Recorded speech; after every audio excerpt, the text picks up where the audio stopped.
अरे श्रेया, कितनी देर हो गई तुझे नाश्ता बनाते, अभी तक नाश्ता बना कि नहीं? या सुबह का नाश्ता सीधा दोपहर में करवाएगी? जी मम्मी जी, बस हो गया, अभी लाती हूँ।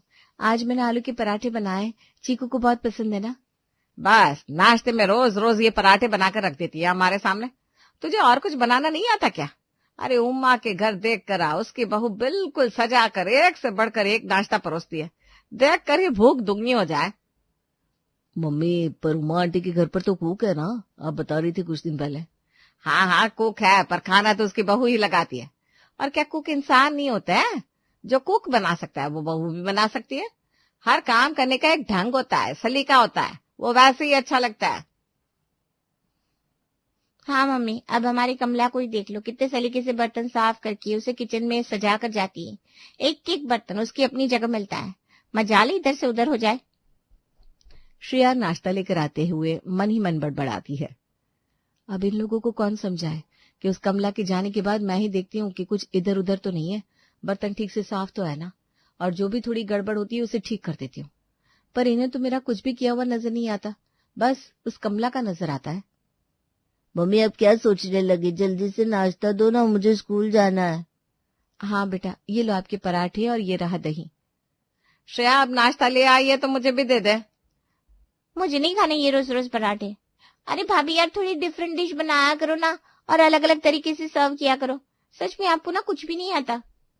पूजा बेटा, अब जो सामने मिला है नाश्ता उसे ही खाकर काम चला ले।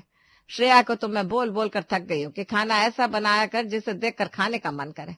अब इस पराठे को ही कितने अच्छे से सर्व कर सकती थी, अलग अलग शेप में, पर क्या करे, इससे कुछ होता ही नहीं।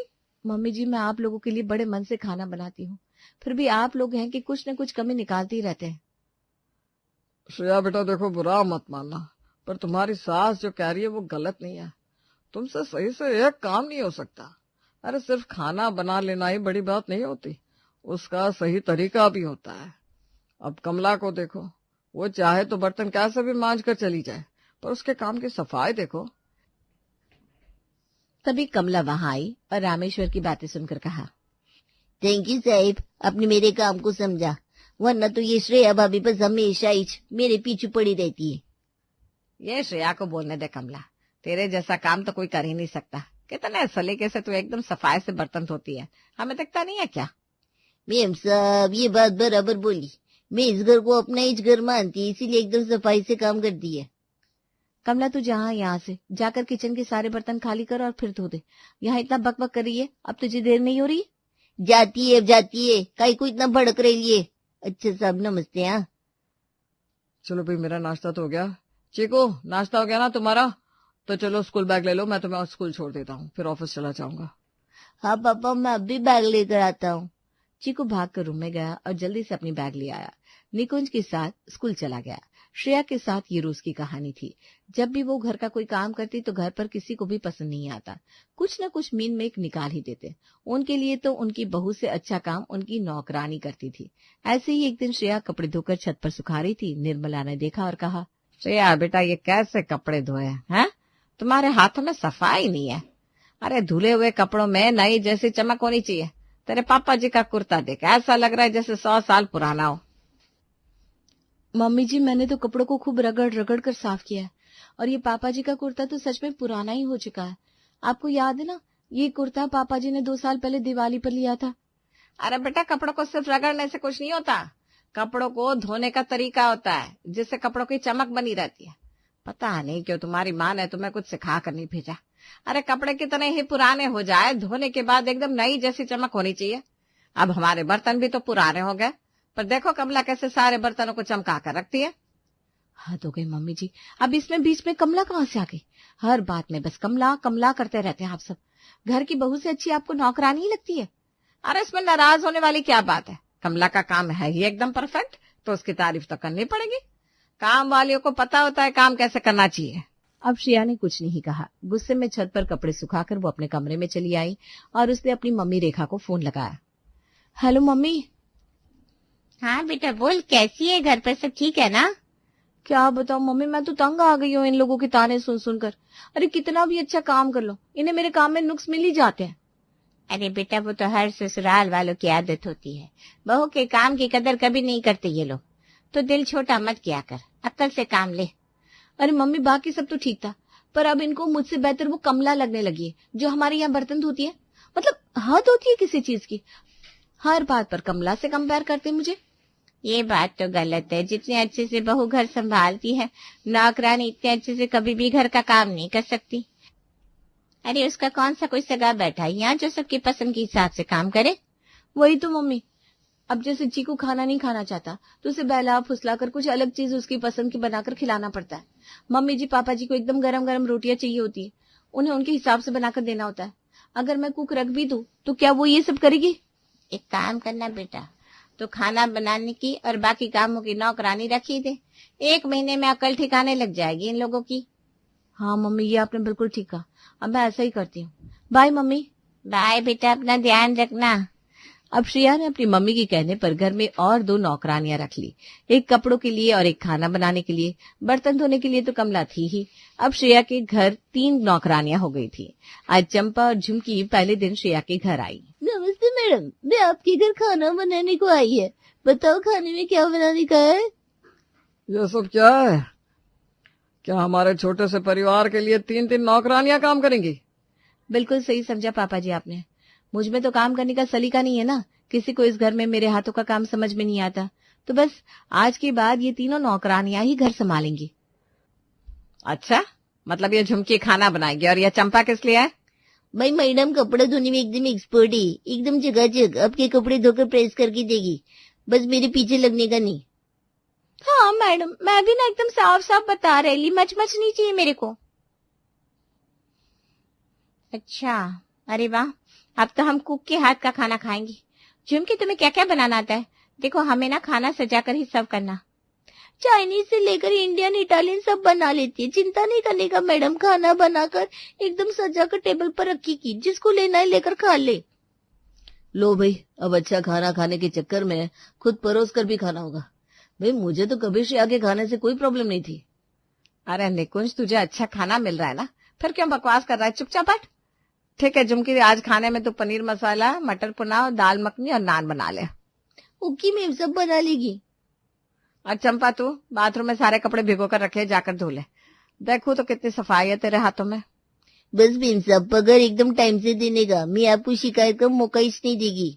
अब दोनों नौकरानियां अपने अपने काम में लग गई और श्रेया आराम से अपने कमरे में बैठकर टीवी देख रही थी। निर्मला अभी हॉल में बैठी थी कि कमला आई और उसने देखा कि किचन में आज श्रेया की जगह कोई और काम कर रहा है। अगर भाई, ये मैं क्या देख रही ली? रसोई में श्रेया भाभी की जगह कोई और खाना बना रही ली। हाय राम, आप लोगों ने श्रेया भाभी को घर से निकाल दिया क्या? अरे कमला, तेरा दिमाग खराब हो गया है क्या? तेरी श्रेया भाभी आराम से कमरे में बैठकर टीवी देख रही है। उसने कहा कि अब वो कोई काम नहीं करेगी। ये खाना जो बना रही है ये झुमकी है। श्रेया ने इसे खाना बनाने के लिए रखा है, और जो कपड़े धो रही है ना वो चंपा है।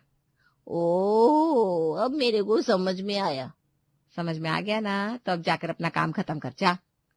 कमला भी अपने काम में लग गई। तभी चीकू स्कूल से घर आया और निर्मला की गोद में बैठते हुए बोला, दादी मैं स्कूल से आ गया। पता है आज स्कूल में मैंने खूब मस्ती की। दादी अब बहुत जोरों की भूख लगी है, खाना खिलाओ ना। अरे मेरा बच्चा, बहुत भूख लगी है ना?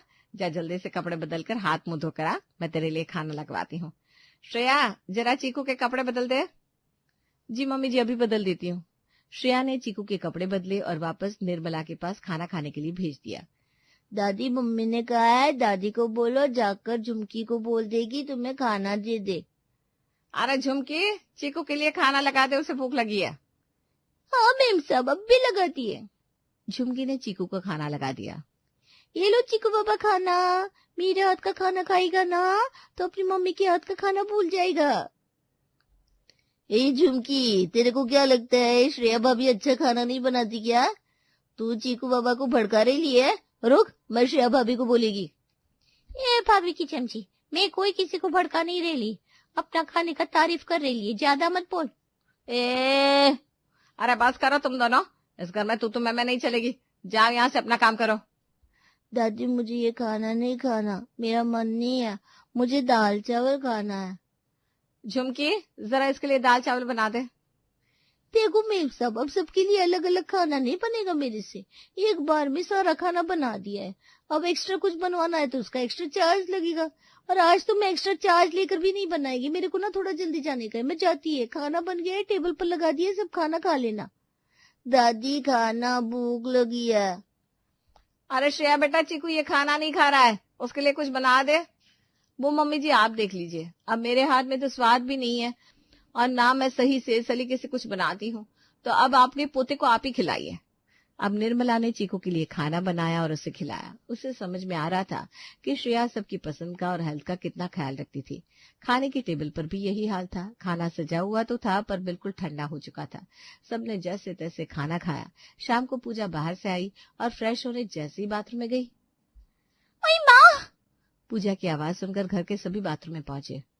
क्या हुआ पूजा दीदी, आप इतनी जोर से चीखी क्यों? भाभी मैं तो बाथरूम में फिसल गई। अरे पर कैसे फिसल गई बाथरूम में? ध्यान कहाँ था तेरा? ठीक से चलना चाहिए ना। मम्मी मैं तो ठीक से बाथरूम में जा रही थी, पर बाथरूम अच्छे से साफ नहीं था। यहाँ साबुन का पानी गिरा पड़ा है, जिस पर मेरा पैर स्लिप हो गया और मैं गिर गई। और धुलवाओ नौकरानियों से कपड़े। उस चंपा की बच्ची ने बाथरूम में ठीक से पानी भी नहीं डाला कपड़े धोकर। अरे जब श्रेया कपड़े धोती थी कम से कम ऐसे एक्सीडेंट तो नहीं हुए कभी। बाथरूम बिल्कुल साफ मिलता था।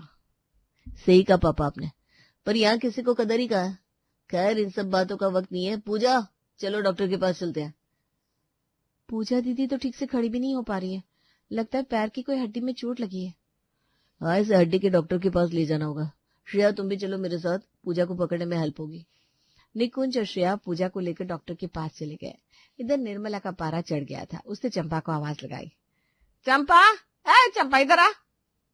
हाँ मैम साहब बोलो, इतना चिल्लम चिल्ली क्यों कर रही है? गला खराब हो जाएगा। तूने क्या किया? बाथरूम में ठीक से पानी भी नहीं डाला, हाँ ना ठीक से उसे धोया। पूरे साबुन का पानी बाथरूम में ऐसा का ऐसा छोड़ दिया तूने। देख तेरी वजह से क्या हुआ। मेरी पूजा साबुन के पानी में फिसल कर गिर गई, उसे चोट आई है, डॉक्टर के पास ले जाना पड़ा। ओहो मेम साहब, ये तो बड़े दुख की बात है। पूजा दीदी गिर गई, पर चिंता न करो, जल्दी ठीक हो जाएगी। लेकिन मेरे पर इल्जाम नहीं लगाने का, इसमें मेरी कोई गलती नहीं है। मुझे कपड़े धोने की पगार मिलती है, बाथरूम धोने के एक्स्ट्रा पैसे देने होंगे। नहीं तो मेरे कपड़े धोने के बाद जाकर बाथरूम साफ कर लिया करो। अरे ये जलने की गंध कहाँ से आ रही है? निर्मला ने भागकर जाकर देखा तो निर्मला की सिल्क की साड़ी पर आयरन रखी हुई थी। बेचारी की सिल्क की साड़ी पूरी जल चुकी थी। अरे चंपा, ये तूने क्या किया? मेरी साड़ी जला दी। अरे तेरा काम पर जरा भी ध्यान नहीं है क्या?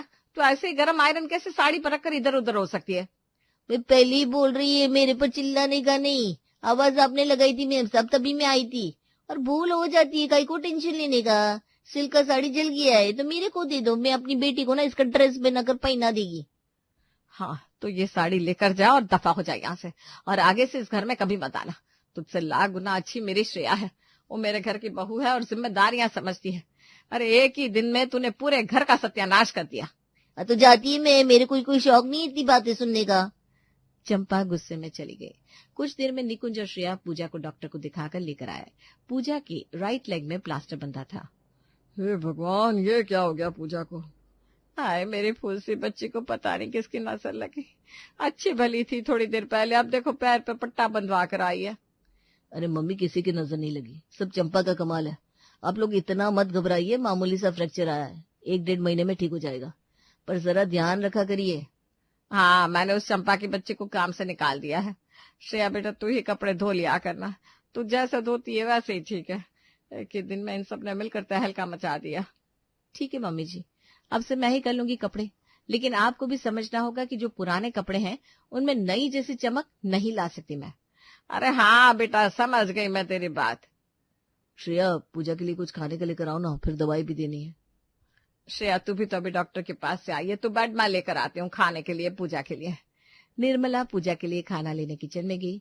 खाना निकालने के लिए जैसे ही निर्मला ने प्लेट निकाली, उसने देखा प्लेट में जूठन लगी है और पूरा किचन बिखरा पड़ा है। हे राम, ये किचन की कैसी हालत बन गई है। किचन की ये हालत पहले कभी नहीं देखी थी। अरे कमला ने ये कैसे बर्तन धोया है? बर्तनों में जूठन लगी पड़ी है। मम्मी जी आज मैं किचन में नहीं गई, इसलिए आपको ये सब दिखाई दे रहा है।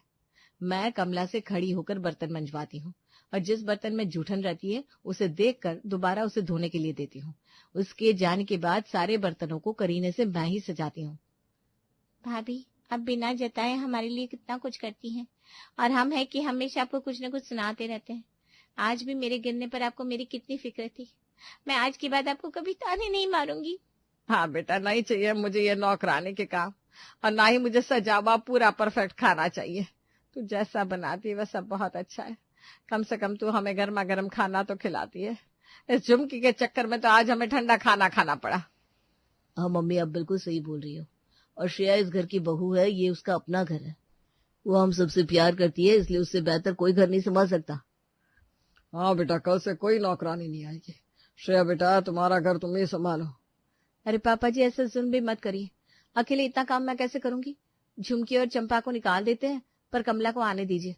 वो काफी सालों से हमारे घर में काम कर रही है, भरोसे के लायक भी है। मैं उसके पीछे पीछे रहकर उससे काम करवा लेती हूँ।